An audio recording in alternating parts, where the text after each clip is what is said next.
Hey everyone, this is episode 168 of No Time.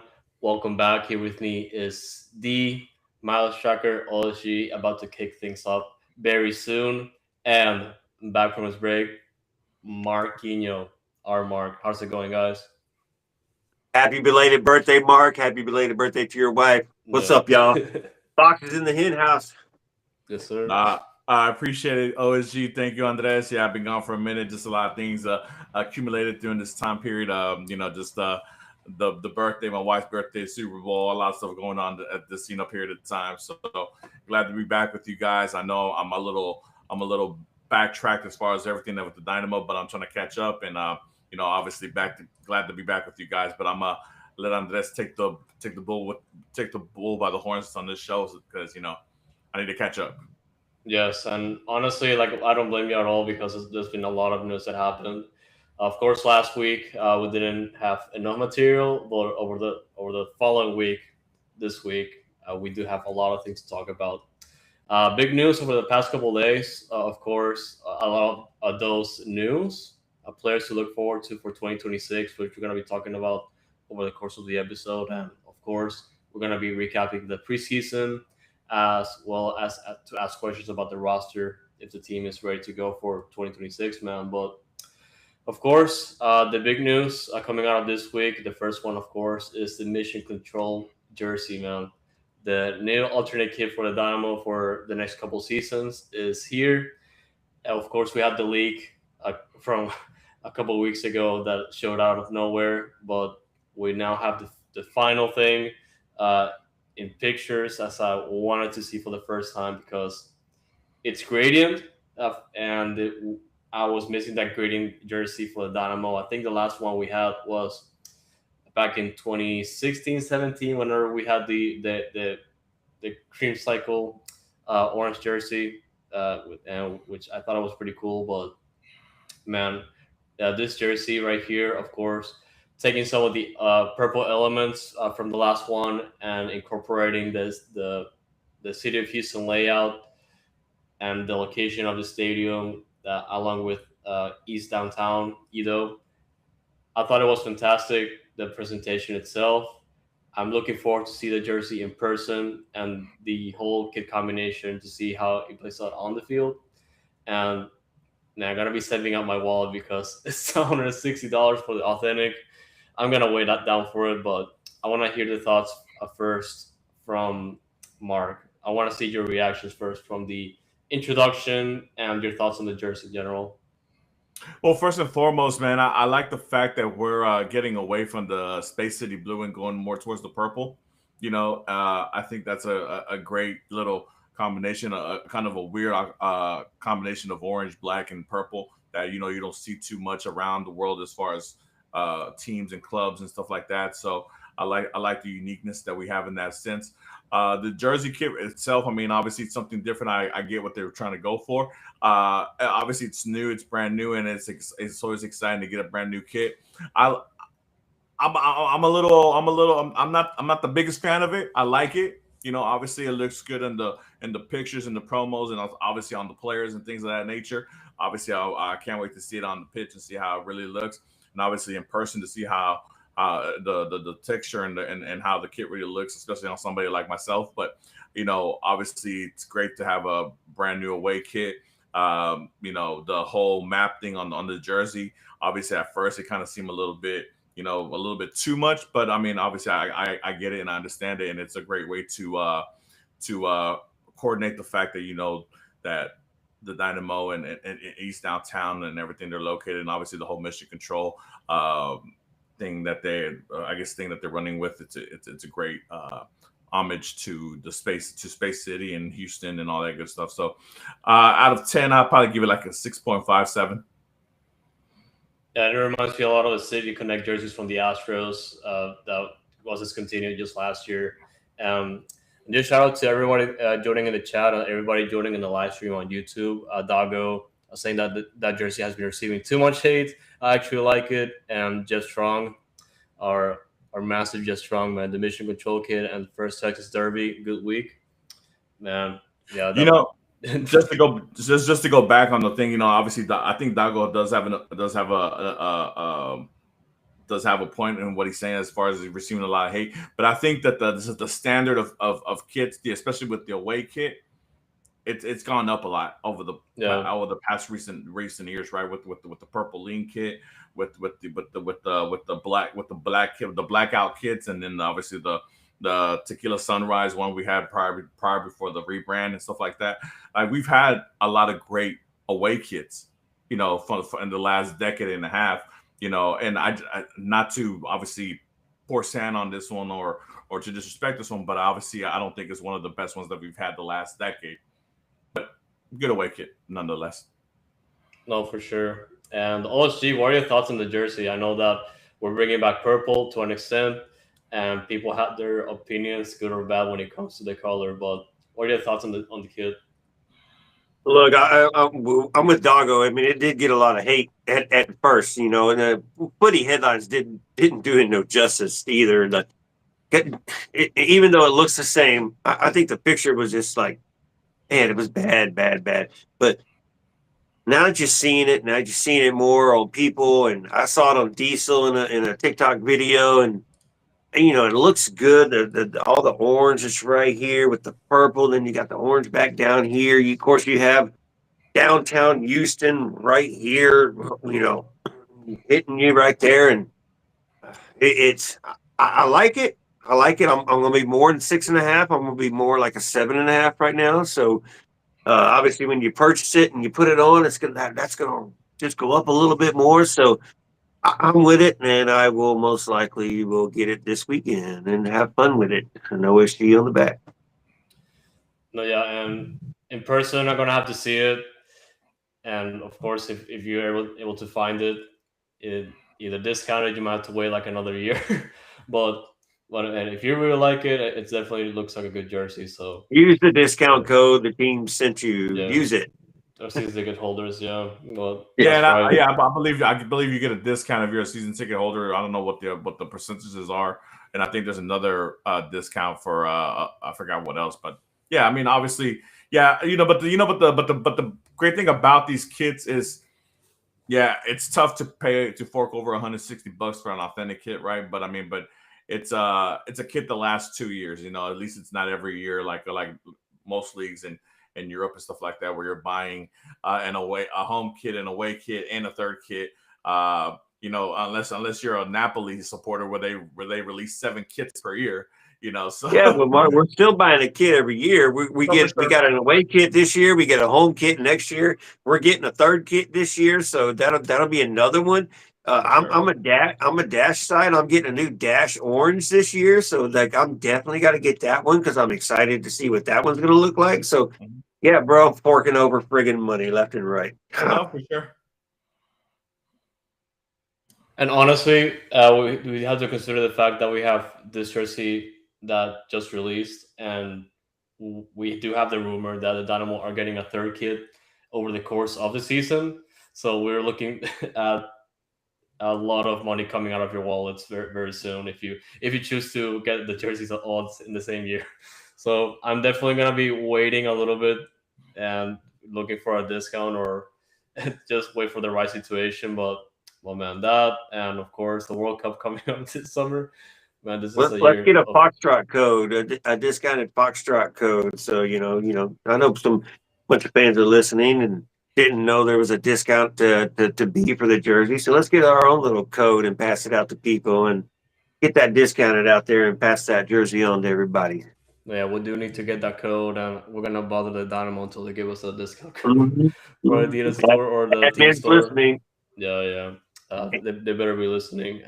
Shout out to Jeff Strong again, man. Happy birthday. Hopefully having a good one and you enjoy your jersey, man. So uh, there's that. And the other big news from this week today, and this one came out of nowhere for me because we're talking about a player that has been with the club for a very long time, has been with the club, especially in the championship years, all the way back 20 years ago, and has not been as involved as he was previously back in 2016.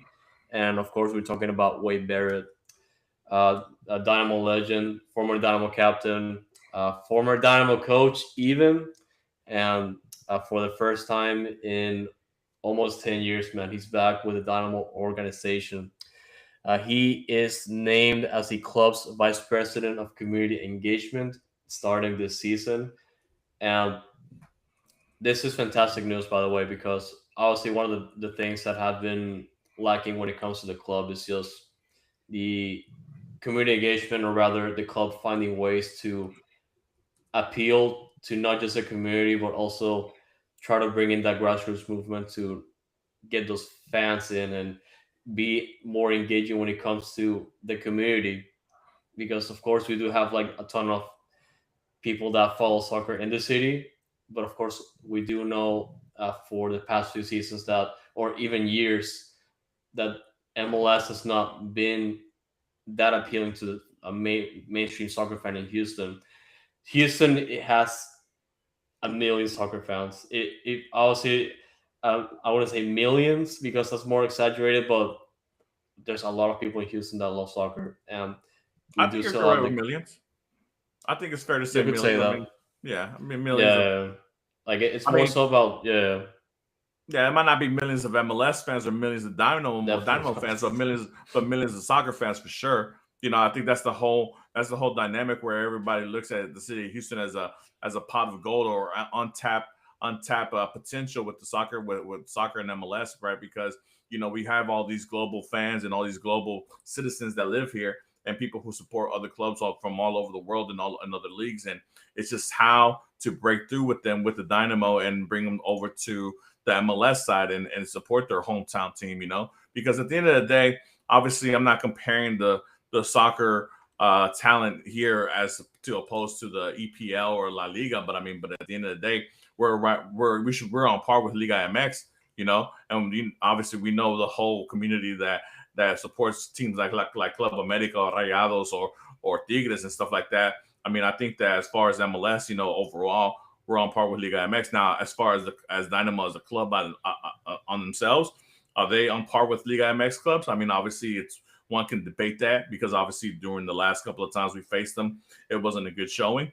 But that's where the front office has to obviously engage and obviously put a product on the field where fans of other leagues and other soccer destinations find the Dynamo attractive in some type of way. It also Well, goes well, beyond that. Yeah, yeah. Also, you go. yeah, like Jeff mentioned, Jeff Strong mentioned the event yesterday with Achi and Halter, and then earlier in the week, I forget what it even was on Monday. Another Dynamo event. The week before, Jane Campbell was out of middle school giving away cleats, 150 cleats to kids. So Hector there's Herrera was already involved great too. ways for Yeah, trying to reach out to the community. So Wade Barrett's a great person to you know you know him, you've heard of him, you follow him. He's a He's legend. got a yeah. great following. Houston legend, right? As we said. So it's great. Let's see what happens. There's a supporters meeting tonight as obviously live Thursday night. We'll see if he showed up since he was announced today. His first job should have been to be at the supporters meeting tonight. We'll Yeah. find out if he was there, but that's part of the community, right? The community is the supporters section, and then the fans that show up to watch this team play. So, man, I like it though. I'm with it, and I'm surprised with the announcement, and I'm excited. No, yeah, and the main thing, obviously, I mentioned previously that you're gonna have to bring that grassroots movement to hopefully bring in some more new fans. But the most important thing out of all this is just the fact that you have to have that figure to have that connection with the supporters more than anything, because we've already had like instances where, of course, the club has been trying to improve the relationships with the supporter groups. Obviously, there's been issues in the past that have been taken care of and things that they've been working on, depending on the supporters group you talk to. But that's the main thing that has to definitely not just establish, but definitely improve, because there's definitely been issues in the past, and hopefully, with this type of figure that you already recognize from the past, and already like that type of connection with the city, because Waybear has been living in Houston ever since retiring. The kids are already established. They play soccer in their schools, and way better more than anything. You see him at other events around the city. You see him at like the Houston Marathon. You see him not just at Dynamo games, but outside.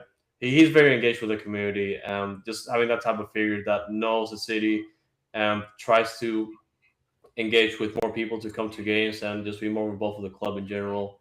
That's the thing I want more than anything. So this is a great hire, and for me, obviously coming out of uh, that type of questioning about is the club really serious about improving the community aspect of things, or how fans look at the club, because a couple weeks ago we were talking about how the club let go of Glenn Davis, one of the main connections when it comes to soccer in the city, for so many years, and they're bringing this new hire, which definitely makes things look as hopeful going forward. And it's a little bit weird, but I just want to hear your reaction first, Oloshi, because it was definitely on a sour note that Glenn Davis was let go like that after so like insane service for the club, as a representative for sports in the city. And this move right now, I feel like it's like two two steps backwards, one step forward. Like it's just weird for me. Yeah, the Glenn Davis thing, man, without taking up 35 minutes alone, that was crazy, and nobody believes it. Nobody understands why, except they just want to silence the man that told the truth and told the truth like he's supposed to do. He's a journalist, and he's a Houston journalist, and he was technically working for the Dynamo, so they took they needed the booty hurt gel, and so I wish the best for Glenn Davis. His show Yeah, continues on. Soccer Matters continues on. So you still get to hear him. You just get to listen to him. You just don't get to listen to him during the Dynamo game, which is unfortunate. But you're not missing him. You're not losing him. He's still there. Show still goes on. Wade Barrett is a good addition. It's, like you said, it's two step backs, half a step forward, because Glenn Davis he's done so much. Wade Barrett's silently down there, and doing his thing, but Glenn Davis is steps above, and steps above. But man, yeah, it's crazy. And then the other community aspect, as Inferno mentioned, the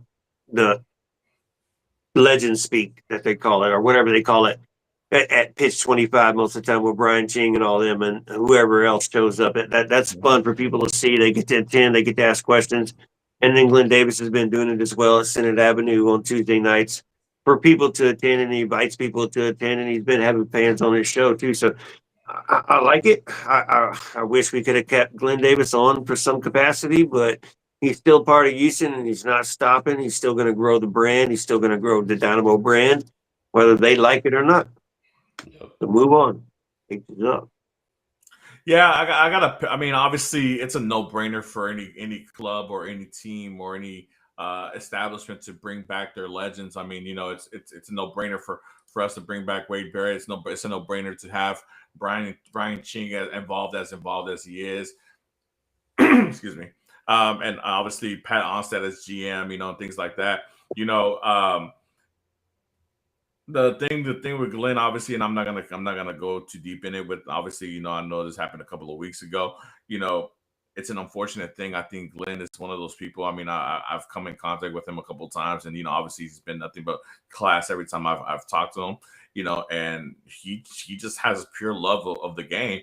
And just like us, we want to see the Dynamo grow and become what they really should be. I mean, for being the fourth largest city in the country, almost the third. I mean, the Dynamo have the potential to be an upper echelon MLS team, and that's all we want to see, realistically speaking. The fact that teams like Miami and the LA teams and or Atlanta and Seattle do what they do. I mean, obviously they've been able to tap into their fan base and their communities and get the support garnered to be able to spend the way they spend, and able to get the sponsorship and the involvement of companies and other entities to give them the funds needed to be globalized, basically. And the Dynamo always seemed to be one or two steps behind that. And we always have the running joke of like, the Dynamo have been in MLS 1.1, 1.0 for like the longest, and we're finally kind of getting to 2.0, and then obviously after the Hector Herrera signing a couple of years back, it seemed like we were moving to the right direction. And obviously with the signings that we had this past off season, it's good to see players of certain stature with certain reputations, whatever. And obviously at the end of the day, what you want to see is this club win and level up. And obviously with winning comes more opportunities as far as advertisement. People want to hook their chains to a winner. And obviously the Dynamo have done that the last couple of years, aside from excluding last year. But I mean, but you got to keep it going on a consistent basis where every year, and this business, every year it's a fight to keep your sponsors and to keep your advertisement dollars, and stuff like that, because there's always going to be other options, to put for companies and sponsors to throw their money at. And the fact that you're bringing people back into the fold that have been with the club during their most successful period, it's no brainer. The fact that Rico Clark isn't one of our coaches it's damn near like, man, come on, what are we doing? The fact that obviously Pat is our GM now, but like before Pat was here, Craig Weibel being a successful GM with Seattle, as much success as he's had. Why wasn't he a GM for the Dynamo prior to that? Like, it just doesn't make sense. But obviously the club is starting to go back into bringing the old players into the fold, and that's good to see. Might be a tad little bit too late, but hey, at least they're getting the movement going the right way. Yeah, and at least it happened. And of course, we do have a lot of players that have experience with the Dynamo, like around the league, and it kind of hurts to see them succeed, especially not here. But yeah, at the end of the day, like it's happening.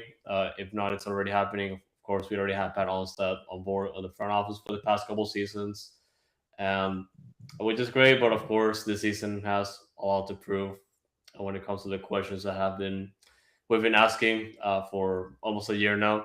So this they feel like to look forward to. Pat Fran, Inferno, uh, come on in. Thank you for engaging with the chat and everybody tuning in live on Fox TV. Thank you guys for engaging so far. And man, this season's gonna be insane. And of course, as far as 2026, man, we do have a lot of news to talk about when it comes to those because they've been making signings. No roster yet, unfortunately. We might have to wait until the start of the season, but we do have player news from those. We do have a couple signings to report. The first one, Alif native, the Alessandra Herrera, former HCU player, signing with those for the 2026 season in MLS X Pro, 21-year-old. Man, it's gonna be fantastic to see more academy players back in the fold. And man, you cannot say Dynamo without Brazil because we do have two more Brazilians joining the Dynamo, but they're gonna be playing with those for now. But one player to look forward to is gonna be Gustavo Doman. Just signed for the 2026 season on loan from Fluminense. You definitely heard of that club before, and one of the best academies in Brazil. It's going to be joining us for next year. And the other Brazilian, this is coming from Red Bull Bragantino, it's going to be forward Arthur Souza, also on loan for the 2026 season. This was going to have an option to buy. So we do have a couple players to look forward to already, and we'll definitely see if they make some signings ahead of the start of the season in 3 weeks. Their season starts in March 1st. It's going to be against Rapids 2, I believe, and they're going to start on the road.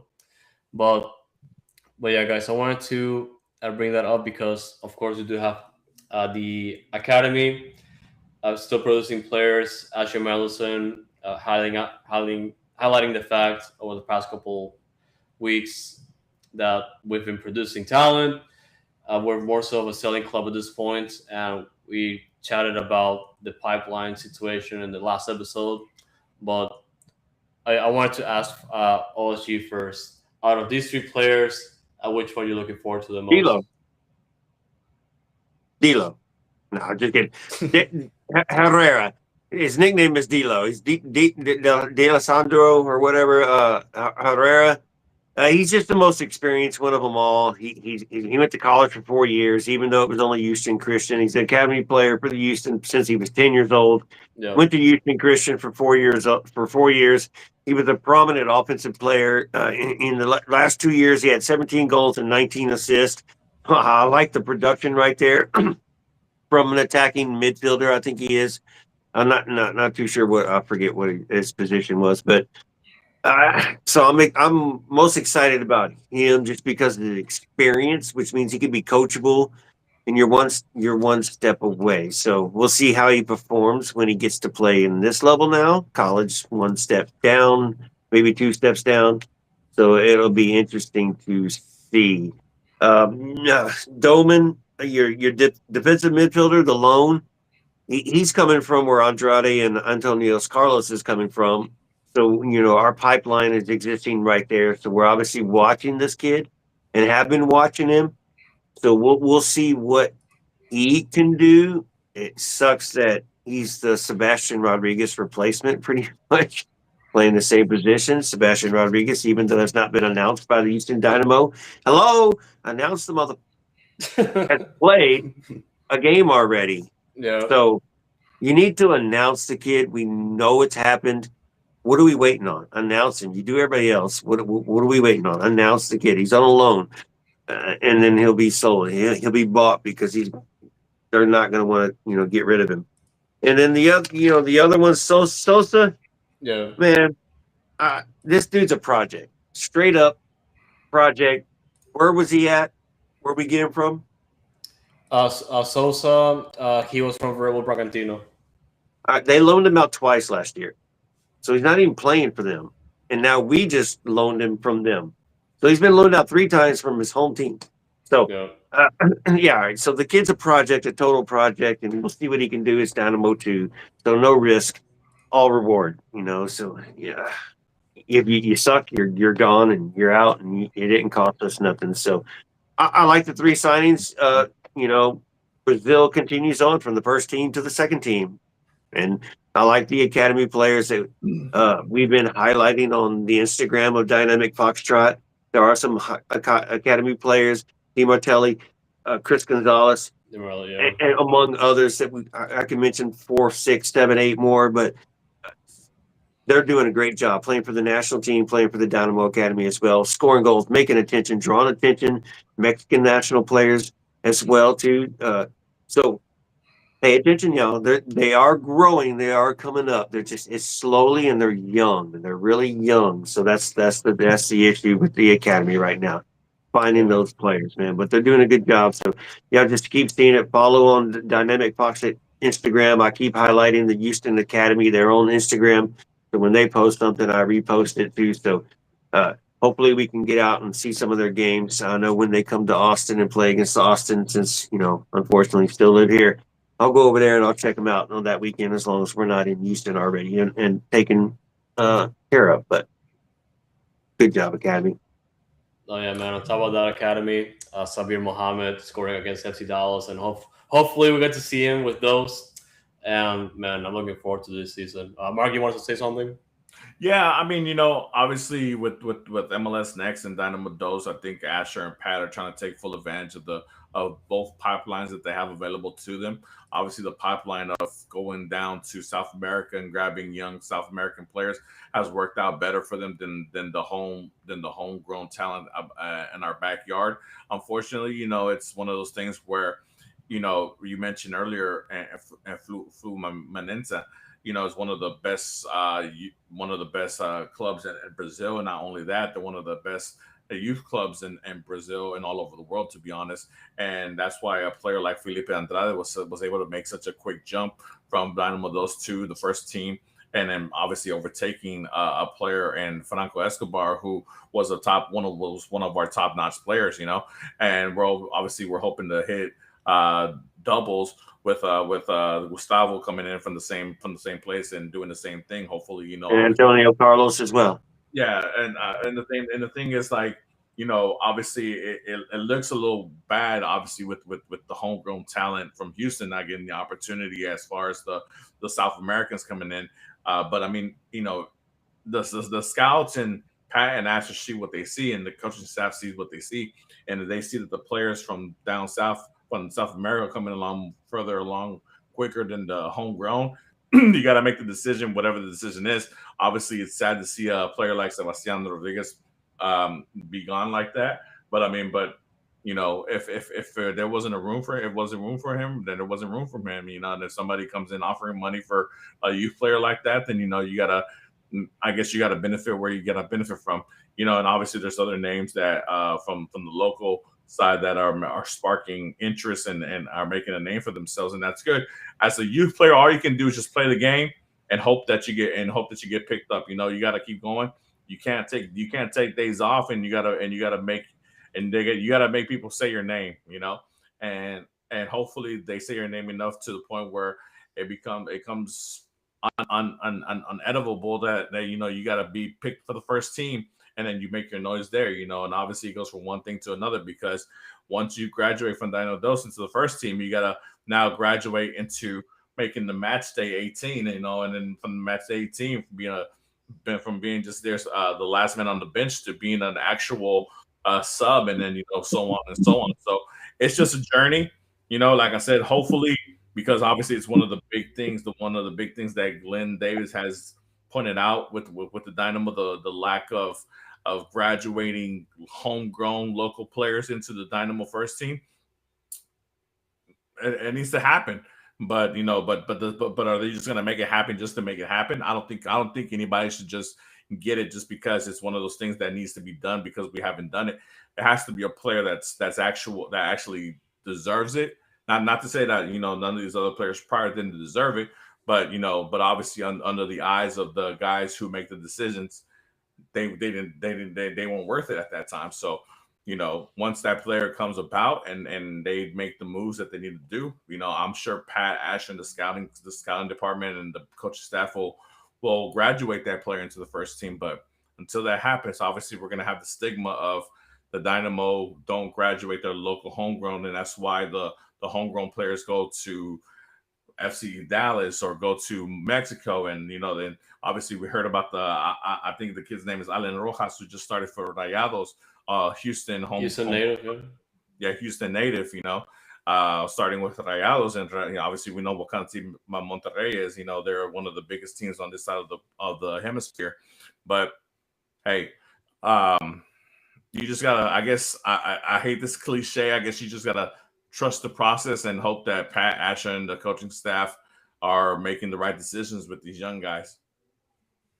Yeah, we've been trusting the process a lot, and it paid off sometimes, and it's been painful. I mean, look. As well. Look. They got it right with Mikael. They got it right with Felipe Andrade. So I mean, there is positives as far as the South American players that they're getting from down south, from Brazil or Argentina or whatever. But but when has I can't think of a player who's been given the opportunity. Obafemi, maybe. But he kind of crashed out. He's not coming back this season. And that's really it. I can't think of another player. Brooklyn. Yeah, I'm sorry, who? Brooklyn Reigns. Brooklyn. Oh, yeah. Brooklyn. Oh, yeah, Brooklyn. Well, Brooklyn Reigns, yeah, but Brooklyn Reigns is one of those things, where we got him from another academy. He wasn't really a true homegrown player, from Houston, right? But obviously, he's been given the opportunity. He went through the pipeline, and he made it through, and obviously he garnished us a nice little return back, with New England taking in a trade. But obviously the true homegrown players is what we're looking for. But hey, shout out Brooklyn. Yeah, and it's tough to find that balance and try understanding which players can work on the first team. But I still want my players on the first team, man. That would be so amazing. Yeah, and on the chat, I can't see who said it. It's probably Jeff who said it, or Inferno. But obviously, with Texas being such a huge state, with a lot of youth players, we're probably losing players to the Austin area. Obviously, we're losing players the Dallas area and stuff like that in San Antonio. And then obviously you got other leagues like USL who are willing to give these young players opportunities more quicker than MLS, because obviously USL is trying to put their feet in the dirt as far as being the number one choice for first division soccer in this country, and they're going a different path as far as MLS bringing in the big global stars and name players. They're going with, hey, we're going to give the youthful young domestic players the opportunities here, and they're going to get playing time and they're going to grow here, and if you're able to grow and you're able to do your thing, you'll move on, and we'll keep going with the whole, building the young American player. So it's tough. It's a tough thing, but like I said, you have to trust the process, and then hopefully Asher and Pat are not too worried about age and stuff like that, because obviously kids nowadays, their built is a lot better. It's a lot better. I mean, shit, I see 14, 15-year-olds taller and bigger than me. It's like, it's crazy. They just gotta be able to know how to play and be poised and play against men. So it's just one of those things where I hope the age isn't the thing that's scaring them off as far as graduating them. Yeah, and those, man, they're a good show to watch, and hopefully, that this team is gonna be built for 2026. And I did say it was a road game, but it's actually a home game. It's gonna be the season opener back at Saber Cat Stadium. It's gonna be on Sunday, March 1st. So get your free tickets. It's gonna be against Rapids too. It's gonna be a good one. And man, the only show at Saber Cat Stadium, so you cannot miss it. So And just a side note, we're beating Tacoma this year because Paulo Nagamura took over. Don't remind me, man. Oh, man, Paul Nagamura and Tacoma, best combination. But man, it's gonna be a fun season. Fingers crossed. Knock on wood, whatever. But yeah, down with preseason, man. Only one more scrimmage this weekend against Rebel New York.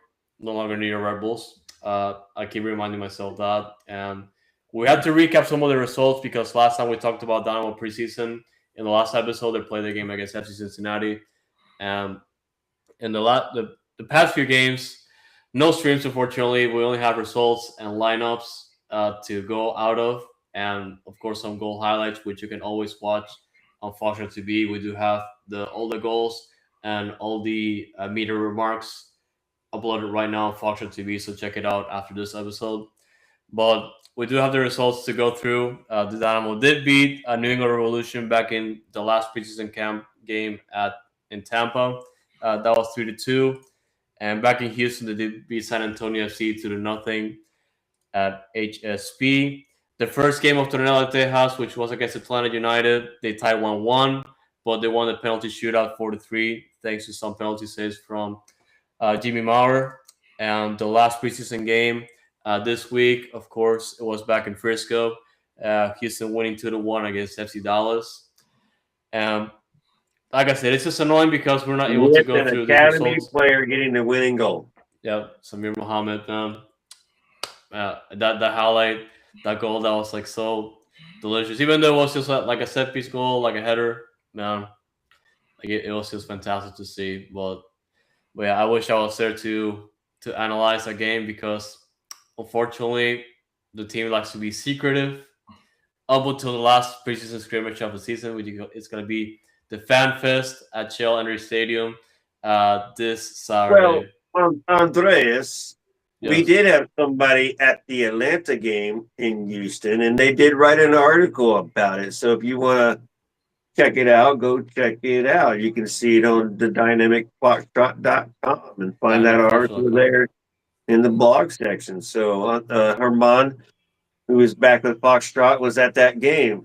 I will be at the game this weekend for the Fan Fest and the Fan Fest. So y'all look for it and look for me, and y'all say hello, but we'll get as much coverage as we can for you. And now the season started, so y'all look for it. Game days every weekend now, Dynamo and Dash.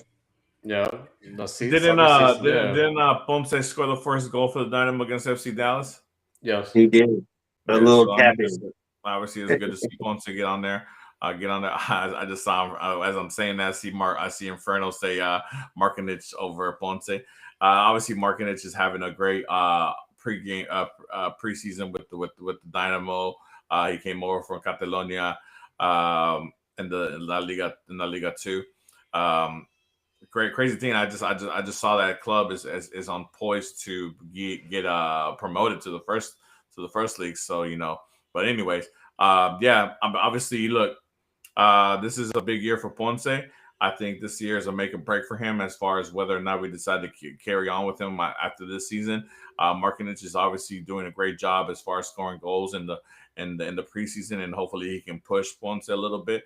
But I think that Ponce, along with with the fact that he's going to have Guilherme and Borges and Inali and all those other guys who can create their own shots and can actually do some creative things off the ball and make some passes. It's only going to do Ponce's job, make it easier for him, and hopefully he can score all the goals that I feel he can score. And really, it goes to that conversation, which is a good segue, by the way, because we do have the last scrimmage of the preseason coming up this weekend, and the season starting literally next week. It's crazy that the offseason went so fast. I was like, yes, I know that. Like as soon as I blink, next thing I know, the season's gonna start like in a few days. So it's insane. Of course, a lot has happened over the course of the offseason, and preseason's about to wrap up. The team, of course, there's results that we can tell there's a cohesion already, which is great to see. But of course, the real thing is about to start, and we're gonna be seeing the team perform like for reals in real competition. And And of course, you already talked about the issues. Well, Ponce and the support he's going to be getting now, and more so questions about how the team's going to look like. Because as if you guys saw the media availability when Mateus Bogus was introduced, the news came out that Artur was going to be missing the start of the season due to a knee injury. So there's the questions about how the midfield is going to look. We kind of have an idea based on the lineups that the team has been providing. But the main question, though, is the team ready for 2026 right now? And there's been hints about like the team potentially making another move by the start of the season. That remains like up in the air. But I'm gonna start with OSG. OSG, with the team looking the way it is right now, do you feel like it's factually an improvement for last year? And if so, what kind of performances do you expect to see on day one against Chicago Fire? don't worry, Jeff. We're coming back to that part. Who will be captain with Arthur missing? But oh man, are we ready for 2026?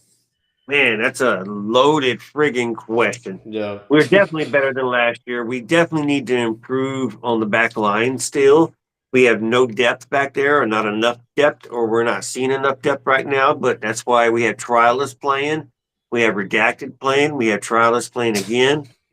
So we have opportunities out there to get some players that could be good enough to make the first team who comes out of the woodworks or whatever. But man, yeah, so need to get some depth, need another signing.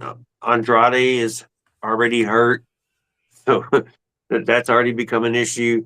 Arthur going to be out for quite a while now. So who will be captain? We'll come back to that.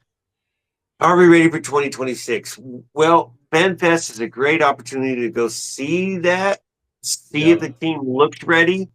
It is a preseason game. It's the last preseason game. They say the first team is going to play the 90 minutes, and then you'll get to see 30 minutes of other players. So come out, check it out. It is free. RSVP through the Dynamo to get your ticket. It is a free friggin' ticket, but you need to sign up for it for some reason. But I think they just want to control, make sure they don't do a sellout, which yeah. they shouldn't be worried about. So check out the jersey will be on there as well, so you get to buy it if you want it. But are we ready? Man, that's a tough question. We're there. We're going in the right direction. I need to see it in action now. Definitely. And obviously, as soon as we record next week, and after you get to watch the game as well as like any Foxtrot thoughts game day. from Foxtrot Game Day from you and really the remarks for everybody else, we might have like a much better understanding of where we're at going towards next weekend against Chicago Fire. Um, Mm-hmm. and if there's a signing that comes up, of course that can definitely help because as you mentioned, we need depth like in the back line as things start up, and we're trying to like cover all of our bases. Of course, we have to consider injuries. We have to consider players missing significant time for that, and if they're able to just stick together, because that was our main issue last year. We had so many issues with players missing time because of injuries and just like overall like hindering our performance over the long run, which in turn lost us results, loss of points, goals going to our back of the net, which sucked big time. And of course, Mark uh, told that early on when it comes to our lack of scoring and our lack of scoring output in general. Like it was just miserable last year, but it remains to be seen, honestly. Like we, to an extent, because on paper we do have like a much better team, or we do see some sort of like that type of chemistry already, which is great. But we have to see it, man. I kind of hate that we have to kind of assume things based on the preseason lineup, since we weren't able to see the all these games that happen, and it sucks. But man, a new season, new opportunities for everybody, which is great. But with Ben, you can assume a lot with Ben Olsen at the helm. So you see the lineup, you can assume how it's lined up and how it's being played out. You just don't know how it's playing out. That's the only problem. Admin's But doing a great job helping us out too at the same time.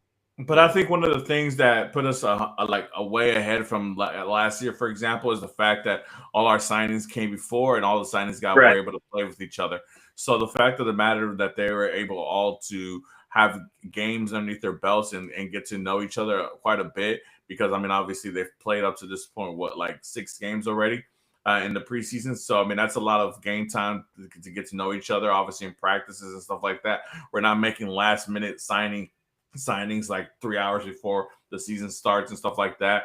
Regardless of whether or not we make another signing before the start of the season, that at the end of the day, whether it's a offensive or defensive player, the main players that we wanted that we've gone after, they're here. They're making their impact. They're getting to know each other. They're getting to know each other's instincts and the way they play and the way they move and where they want to be and all that good stuff. So I think that just in that by itself is going to put us miles ahead of where we were at last year this time, at the beginning of the season. So I think the Dynamo will have a really good chance, hopefully, with starting the season off a lot better than they did last year. Now with Mark, that that's being funny that you brought that up. Herman at the last game was able to ask Ben that question about bringing in the players ahead of time. And like, I don't want to talk about last year, but yes, exactly what Mark just said. Ben basically said the same thing. And you yeah, saw that in the video and the press release as well. So, yeah, good point, Mark. and that's why sometimes even though we have criticisms of the way Olsen does do things as coach, you have to give him that benefit of the doubt, because the first month was a complete loss of last season. The first month was just complete like this unorganization, and obviously Pat in the front office have taken that to the chin and have announced that was a mistake on their end, to do things the way they did last season. But obviously, hey, piss poor preparation, it causes piss poor performances, right? And hopefully this year, obviously, like again, I said, I think they're miles ahead of where they were last season, just with the fact that they brought in the players beforehand, and now they've gotten to work with each other and actually play games together and all that good stuff. So I feel like the start of the season should be a lot more positive. I don't know if they're going to win, but I mean, but it should be a lot more positive, and it should be a lot more entertaining than what it was the first month of last season. But like I said, with that being said, obviously it does hurt to see our captain Arthur being hurt, and then obviously Andrade, who who was a huge spark at the end of the last season, and one of those young players that we have honestly the fan base has really catapulted themselves to, and kind of connected with him because, obviously, with all these veteran players, we still want to see youth players come up and be able to do things. We can't just have a full team of Hector Herrera's or Borsats, or Guillermo's who are 30 or you're on the wrong side of 30 and not having any youth to help these guys along, and Andrade is part of that youth movement along with Inali and other guys, and McGlynn, that need to step up and obviously are on the right side of 30 and, hopefully going into their prime, here pretty soon and can take a lot of the load off of a lot of the older players. Now, obviously, a lot of questions about the formation, how things are going to do. Obviously, Andrade last year was primarily a left back for us, but he does play center back as well. And obviously, if they're going to go with a 3 center back in the back, obviously we have, Eric, Carlos, Halter, things of that nature. So if Andrade was going to be part of that starting 3-man back there as part of being a center back, then we're not losing much because obviously we have Halter and Eric and Antonio Carlos. Obviously, we're going to have to look a little bit as far as our depth back there because our defense, I think, needs maybe 1 or 2 more reinforcements to make it a stronger, more reliable defense, especially if you're going to play 3 men in the back. It makes it more it puts a little bit more pressure on those players to defend, and obviously just having the rotation is necessary. But we'll see what happens. Like I said, obviously they said they're going to do one thing and it could be another thing. And I'm excited. I'm looking forward to see what happens. I think obviously this tune-up against Red Bulls this upcoming Saturday should be really mostly like, hey, what we should expect to see on the following Saturday when we go against Chicago. But again, who knows? Oh, yeah, that lineup, man. Like even on paper, yeah, it could just be like a 4-man back line. But I'm just gonna be looking forward to see like how Felipe Andrade and Dorsey push up, and it's gonna look like a 3-back line. And how the midfield's gonna look because Bolsat, man, apparently he's an engine. Yeah, that's the interesting thing, all right? Because if we're going to 3 backs, obviously you're thinking that Dorsey and Andrade are going to be our wing backs, and obviously there are 2 players who are not afraid to move up and really go push the ball forward and cause havoc on the offensive side of things, right? Especially Dorsey. We've seen it for the last couple of years. Where he might lack a little bit of defensively, he does help a lot with his running from. The guy has an engine like no other. He runs back and forth like nothing, right? And obviously on the offensive side, especially on the right side, because that's where he plays, he's been able to create a lot as far as from the back end and move the ball up further, quicker, at a much quicker pace, and do things that Ben, I think, likes to do as far as, moving the ball from outside the wing into the box. So we'll see. I think the fact that they'll have free range to do that now more often than not, it's going to benefit us. But again, I don't know if Dorsey and Andrade are in the plans to start, or whether they're going to be first off the bench, or I don't know. and we'll have a good idea after after the Rebels game, and of course we'll have to wait and see until the Chicago game to actually see it in proper action, because it's gonna be an insane season, an insane start with a lot of good spirits. But guys, this is gonna be the end of this episode. No, Huge. Andre, What's up? another big question. Arthur is out. Who is the captain? And we've already seen Antonio Carlos got the captain banned last game. Who got it, Dallas? We don't know. We didn't get that hint. We didn't see no pictures. We didn't hear nothing. We're going to see this game who's going to get the armband. Somebody said Bozat was a captain once before. So who's going to get it? Does it belong to Eric? Is he going to be reliable enough to be available every game to be that captain? And, same thing can go for anybody, but it looks like Antonio Carlos, a defensive player, naturally, might be in Ben's preference. So, no, Doggo, Hector Herrera will not be the frigging captain of the team. He's the Um, locker room captain. He'll choose the music. He'll keep the vibe going. He'll come in late, spit on the ref. I'm just kidding. he's He'll the he'll loudspeakers he'll, captain. Yeah, he'll come in late. He'll help us control some things and maybe get a couple assists in there to Markovich, and Markovich will get that header and finish the game and get us that dub. And but Hector Herrera will not be the captain. I can guarantee my life on that. But Well, no, it's a question: who will be the captain of the Houston well, Dynamo this before you season? start guaranteeing your life and throwing your life away, OSG, I mean it's. I mean, not saying it's an automatic no because I He's mean, not going to be our starter, so why would he we, be? but I'm saying what Dago, I think where Dago's coming from, and Dago, let me know if I'm wrong with stating this is, obviously Arthur plays the six, Hector Herrera can play the six. He might be the replacement for Arthur, He will be. while he's injured, playing He alongside will both not be. because he'll play alongside Borsa unless Bench is gonna have one defensive mid. I mean, who knows? McGlynn has already dropped back as well. We don't, but yeah, but you don't want McGlynn dropping back. It's the whole purpose of He McGlynn. has no choice. The whole point of McGlynn is to be up there and go up there. So why would No, you? because you brought in that's why you brought in all these other players. So I get, sorry, I Herrera will not start. He'll be a get regular that, starter. but you also got to remember Herrera has the advantage because he knows the system. He knows what Ben wants. Good He for knows him. that. Borsat, even though we're hoping that he is what he did with Velez and all that stuff, and he's shown a lot of great stuff in the preseason. We still don't know. I mean, at the end of the day, it's going to be the first game of the new season.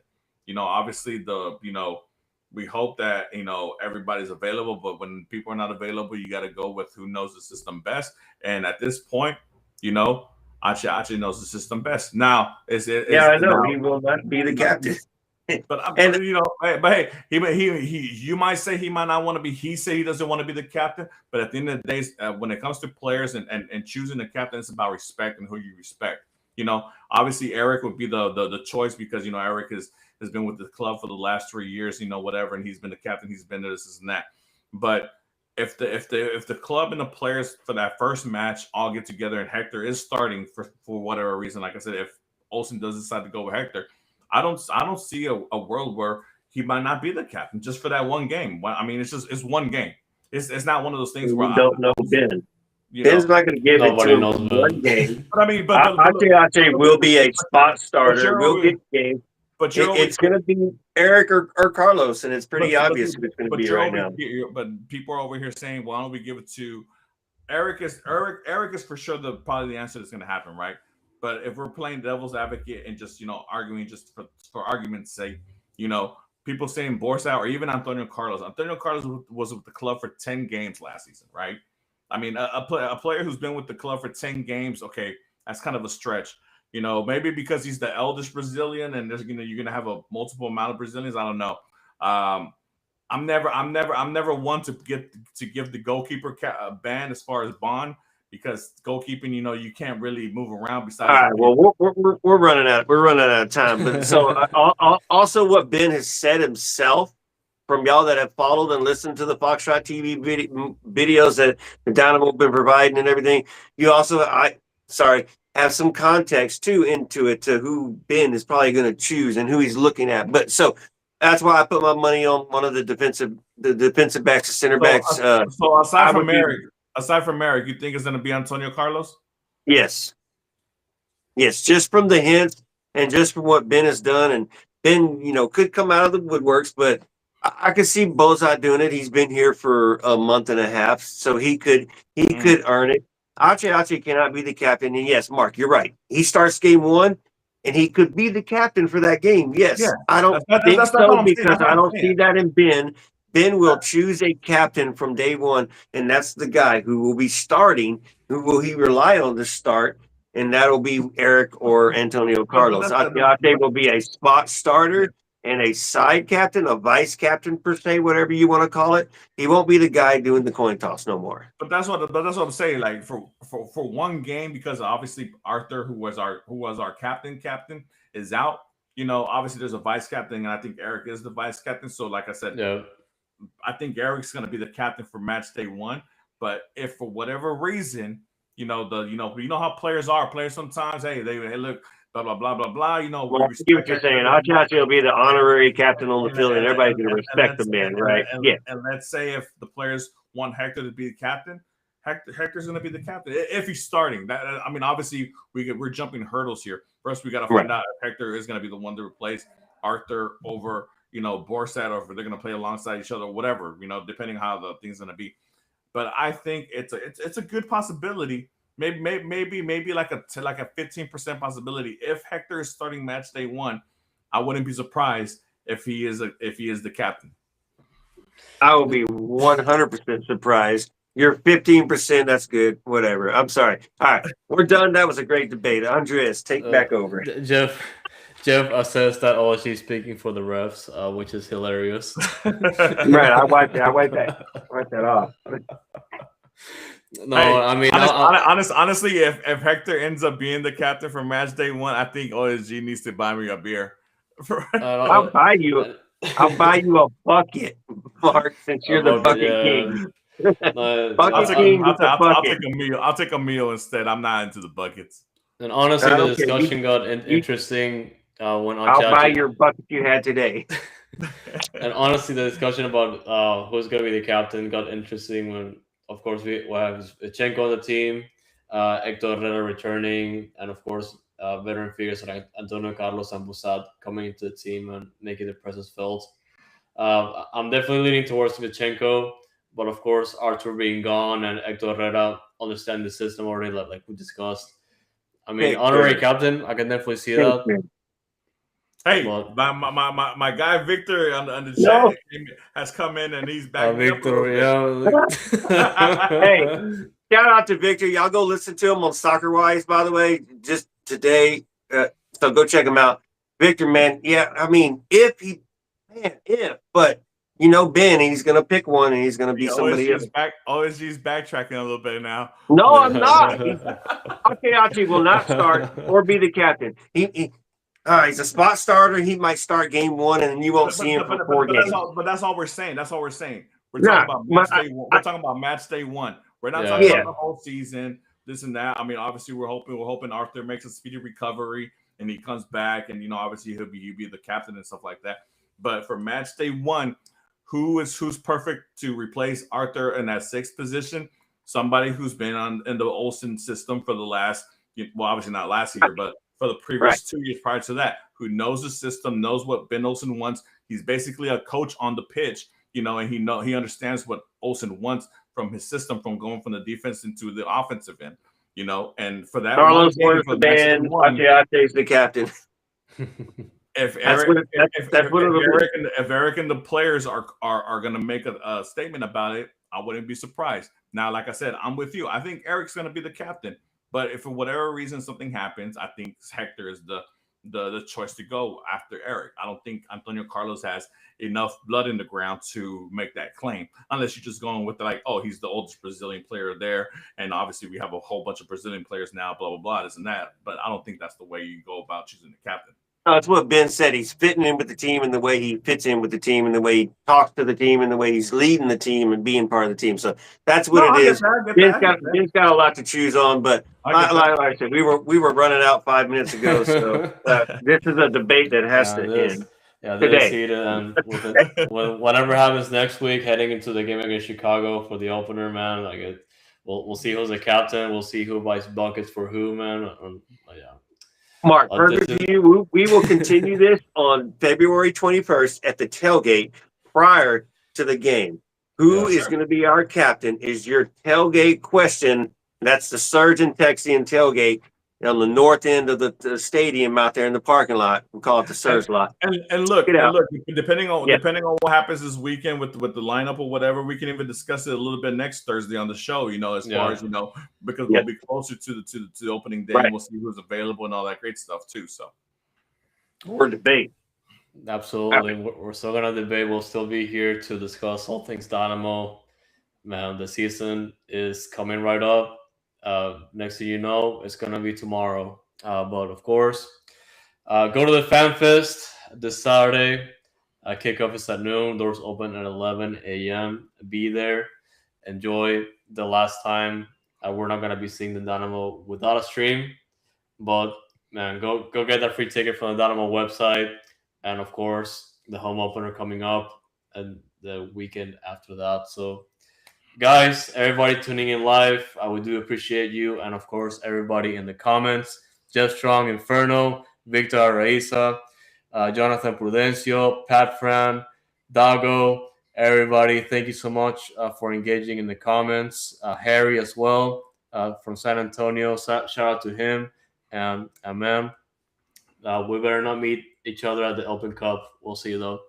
Shout out to that's the plan. that's the plan. Yeah, as long as it's not Tacoma, we should be fine. But but yeah, thank you guys so much for tuning into this episode, and whatever you are listening to, we do appreciate it if you are staying subscribed and giving us feedback, like the episode, and and man, dynamicfoxtrot.com is gonna be the site to check all of our news, all of our content. As soon as the season starts, it's gonna be insane. And of course, Dynamo Dash Dos World Cup, all the soccer, man. It's gonna be insane year for everything going on because we do have a lot of things planned out for you guys. So make sure you're staying tuned to dynamicfoxtrot.com and all of our socials at Dynamic Foxtrot on X, Instagram, Blue Sky, Noodle Tiempo on X.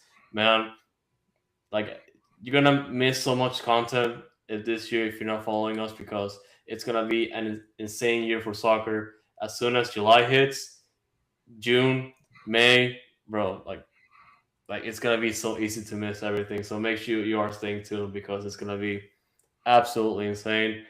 The sheer amount of content we have planned for you guys. So Hey, more than anything, yeah, to 11 people now, Andreas. That's something special that you put together. yeah, like it's man, I've locked in because man, I just thought about everything that's happening this year, and I was like, man, World Cup in Houston, Dash Dynamo Dos on top of that, like a soccer sandwich. Like we are gonna be eating so like so hard, like this year, man. It's gonna be insane. But we do have a lot of things prepared for you guys, and it's gonna be insane. But as always, guys, thank you so much for tuning into this episode. Shout out to everybody, man. One more time, you guys are the best. And as always, guys, we'll hold ages up. We're staying noodle no matter what. And man, 1 week to go, guys. Here we go. Stop it, Mark. That's Hector Herrera with the captain's band. Let's go.